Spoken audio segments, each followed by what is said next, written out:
And then the thunder and lightning started.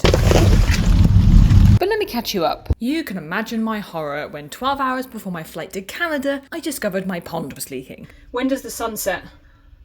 8:30.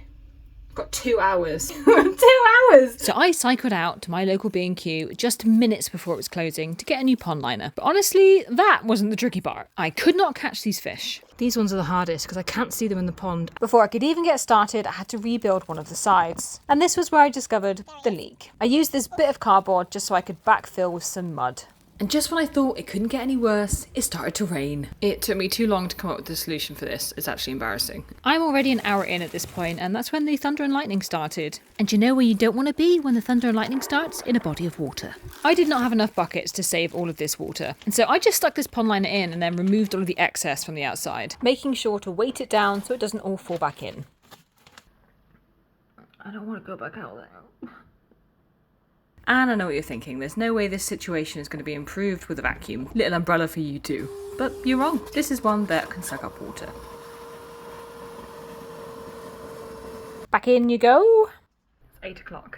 I've got half an hour before the sun is gone.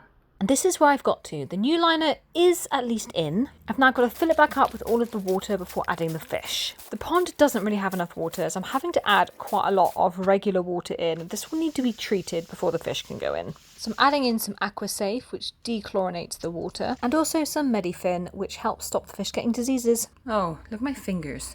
And in the process of fixing this leak, I've somehow given myself bigger problems. This tube snapped off whilst I was moving it around. And again, I can't leave the pond without a pump, so this also needs to be fixed. And the first step is to take this old bit of tubing off. But could I get this off? No, I couldn't. I tried everything. And this would have been the perfect job for my Dremel if it were not for the fact that I'd lent all of the accessories to my sister. Whatever I did, literally whatever I did. I ended up using my garden snips that I normally keep for my sweet peas. And so all that was left for me to do is to reattach the pipe. But would it go back on? No. Of course it wouldn't go back on, because that would be too easy.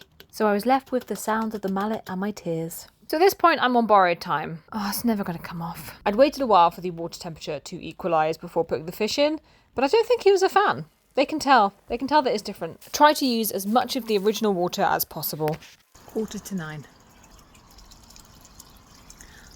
Do-do. Do-do, do-do-do.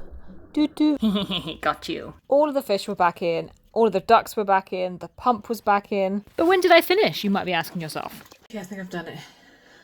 It's 9 o'clock at night, or just before. Just got to put this new pond cover on, and then I'll get to eat some dinner. I'm starving. I'm starving! I was so relieved that I was able to get this done, and if you enjoyed this last minute DIY, follow along so you don't miss the next one. My flight leaves in 4 hours, and all I have to do now is pack. Oh,